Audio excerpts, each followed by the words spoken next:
Muchísimas gracias a la senadora Elías de Presidente. Pérez y a la doctora Perla. ¿Se me escucha, correcto? Sí, sí, perfectamente. Muchas gracias. Eh, en relación a la observación que hacía la senadora Elías de Pérez respecto del mecanismo COVAX, eh, la mayor parte de los países de la región han optado por llevar adelante ambos mecanismos en paralelo. El mecanismo de compra global a través del mecanismo COVAX, básicamente comandado por OPS, y los contratos bilaterales, en particular porque hay una cuestión de tiempo, de temporalidad. El mecanismo COVAX es el más incierto de todos, por decirlo de alguna manera, respecto de cuáles son las cantidades que efectivamente va a disponer y cuáles son los plazos de entrega, sin perjuicio de la dificultad que pueda tener o no respecto de la selección de una vacuna determinada. Eso lleva directamente a la observación que hizo la doctora Perla. Imagínense que por supuesto que hemos intentado avanzar en ese mecanismo. Lo cierto es que no está claro a priori cuáles de los actuales laboratorios o desarrolladores de la vacuna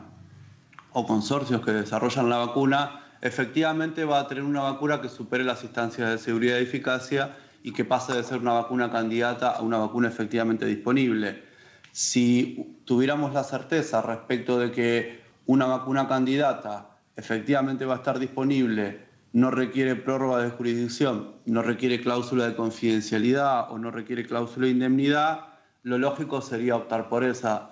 Digamos, nadie duda respecto de que ese sería el mejor mecanismo. Lo cierto es que el contexto actual es de incertidumbre y lo que sucede es que hay una necesidad de asegurar eventuales contratos, insisto, con o sin cláusula de indemnidad, dependiendo de cómo finalmente resulte la negociación,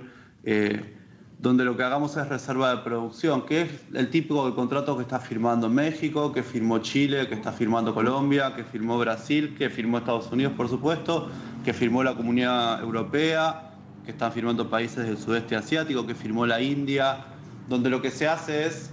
digamos, se elige, por decirlo de alguna manera, en este contexto de condiciones tales como las que se comentaron recién, condiciones contractuales,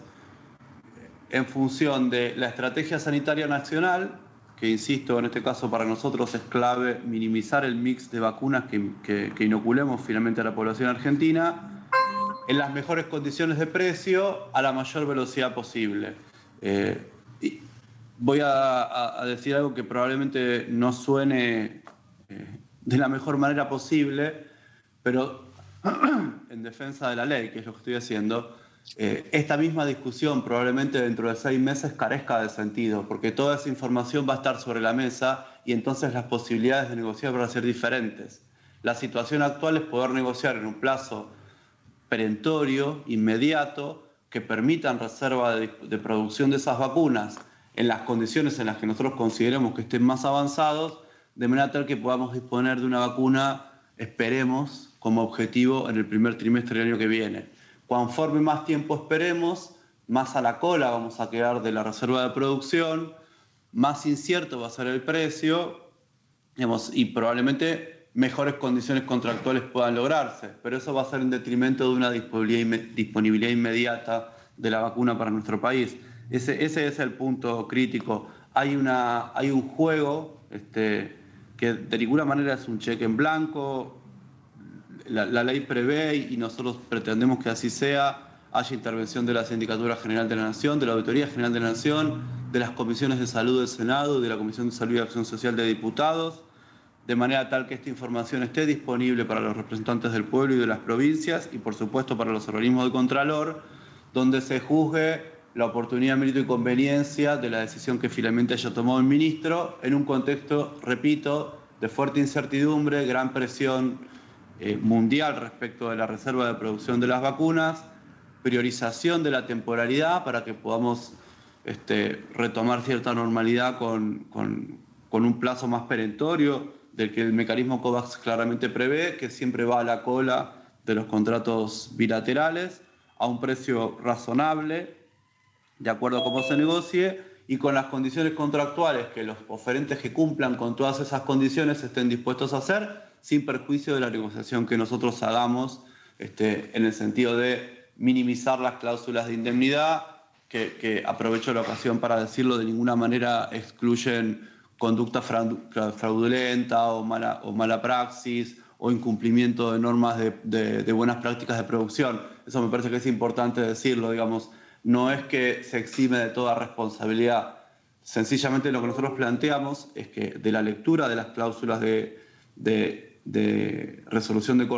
controversias, ley aplicable, arbitraje, laudo e indemnidad, nos pareció razonable someter esto a un proceso de debate legislativo, no hacerlo por decreto de necesidad y urgencia y tampoco hacerlo forzando la interpretación de la cláusula de responsabilidad del Estado ni apelando a mecanismos de lectura dudosa de la ley de compras de la administración pública. Nos pareció mucho más transparente este proceso.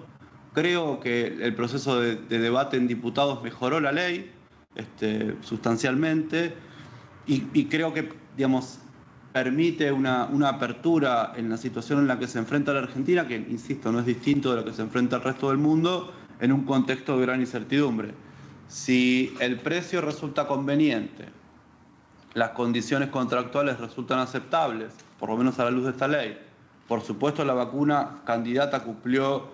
las condiciones regulatorias de rigor, la temporalidad en la disponibilidad de la vacuna es aceptable y permite disponerla antes, la reserva de producción se hace a tiempo y minimizamos la cantidad de vacunas diferentes a los cuales exponemos a la población. Nadie quisiera, yo no quisiera que mis hijos reciban la primera dosis, por un ejemplo, de la vacuna rusa y la segunda de la vacuna china. Si reciben primera dosis de la vacuna rusa, deberá ser segunda dosis de la vacuna rusa. Lo mismo con la vacuna de Pfizer o con la de Astra o con la de Synergium o con cualquier otra que esté dando vueltas, Sinopharm, perdón. Creo que ese es el elemento central. Asegurar una estrategia sanitaria en un tiempo razonable, en condiciones aceptables a la luz de esta normativa que estamos creando ad hoc, en el entendimiento de un mercado internacional muy complejo, muy veloz, que está avanzando a un ritmo que cuesta seguirlo, de una manera transparente, lo más democrática posible, y con todos los organismos de contralor a la luz sobre la mesa, en particular la Auditoría General de la Nación y las comisiones de Acción Social y Salud de diputados y de Salud del Senado. Gracias, licenciado. Directora Patricia.